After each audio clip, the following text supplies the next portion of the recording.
Selamat pagi para pendengar renungan ceria yang dikasihi Tuhan Yesus Kristus. Bacaan untuk renungan ceria saat ini diambil dalam surat Paulus kepada jemaat di Roma, yaitu Roma 12 ayat 9 sampai 12. Beginilah firman Tuhan, hendaklah kasih itu jangan pura-pura, jauhilah yang jahat dan lakukanlah yang baik. Hendaklah kamu saling mengasihi sebagai saudara dan saling mendahului dalam memberi hormat. Janganlah hendaknya kerajinanmu kendor, biarlah rohmu menyala-nyala dan layanilah Tuhan. Bersukacitalah dalam pengharapan, sabarlah dalam kesesakan dan bertekunlah dalam doa. Demikianlah pembacaan firman Tuhan pada saat ini. Berbahagialah bagi kita yang membaca, merenungkan, dan melakukan firman Tuhan dalam kehidupan sehari-hari. Saudara-saudara yang kasih Tuhan, tema untuk renungan ceria saat ini adalah kasih sebagai dasar pelayanan. Ada banyak orang saat ini seringkali menghindari suatu pelayanan. Ada yang ditunjuk entah menjadi majelis jemaat, ketua komisi, ataupun panitia.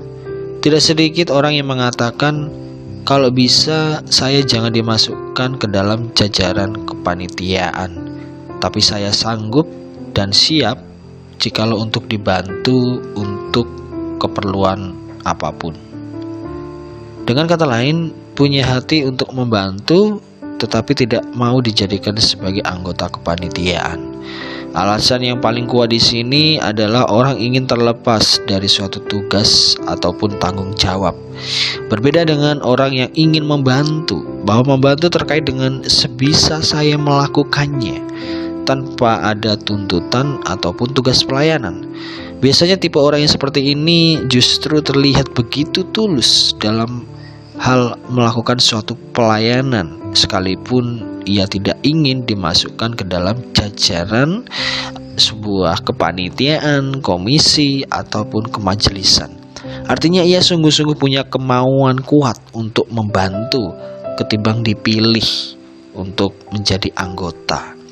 Dan hal ini memperlihatkan bagaimana tawaran atas dirinya untuk mau membantu seseorang adalah tawaran tanpa berpura-pura.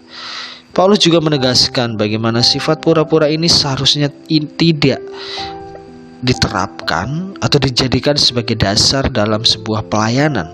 Pelayanan yang didasari atas kepura-puraan adalah sia-sia. Itu sebabnya saat menasihati jemaat di Roma, Paulus menegaskan bagaimana kita harus punya semangat, bahkan jangan sampai kendor semangat kita untuk melayani Tuhan. Saya menyadari melayani Tuhan banyak sekali resiko yang kita alami. Ada banyak orang yang direndahkan, dikucilkan, bahkan difitnah saat pelayanan.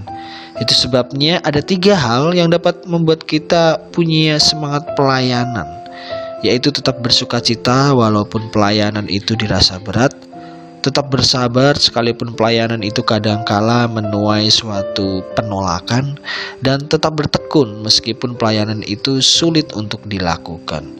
Maka dari itu mendasari pelayanan dengan kasih menjadi kunci bahwa Allah akan memberi kita hikmat dan berkat bagi kita yang melayani Tuhan dengan segenap hati. Ilustrasi tentang seseorang yang tidak ingin menjadi panitia atau komisi, namun orang tersebut siap untuk membantu, adalah suatu gambaran bagaimana seharusnya kasih menjadi dasar pelayanan. Artinya bukan karena ada maunya saat pelayanan, tetapi karena ada Tuhan yang mau membentuk pribadi kita untuk menjadi berkat melalui sebuah pelayanan. Bersukacita, bersabar, dan bertekun merupakan 3 hal yang mesti kita miliki saat melayani. Pelayanan bukanlah untuk mencari untung rugi, tapi wujud suatu panggilan Allah agar kita selalu disertai dan diberkati. Dan pelayanan bukan tentang saya bisa atau tidak, tapi melihat bagaimana Allah menghendaki kita agar menjadi agen-agen pembawa damai sejahtera, baik di surga maupun di dunia. Dengan demikian, agar pelayanan itu sungguh-sungguh bisa dinikmati, dijalani, maka gunakanlah kasih sebagai dasarnya. Bahwa cara mengasihi Allah dengan segenap hati adalah melalui pelayanan. Oleh sebab itu, saudara-saudara kasih Tuhan, melalui tema kita pada saat ini, yaitu kasih sebagai dasar pelayanan, kira kita semua diajak untuk kembali merenungkan panggilan kita masing-masing, sekalipun kita bukan anggota komisi, ataupun sekalipun kita adalah termasuk anggota ataupun ketua ataupun sekretaris, baik di dalam suatu kepanitiaan maupun keanggotaan.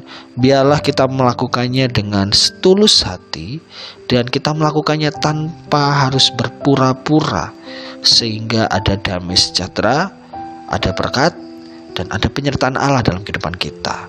Kiranya damai Tuhan Yesus Kristus menyertai kita dari sekarang sampai selama-lamanya. Amin.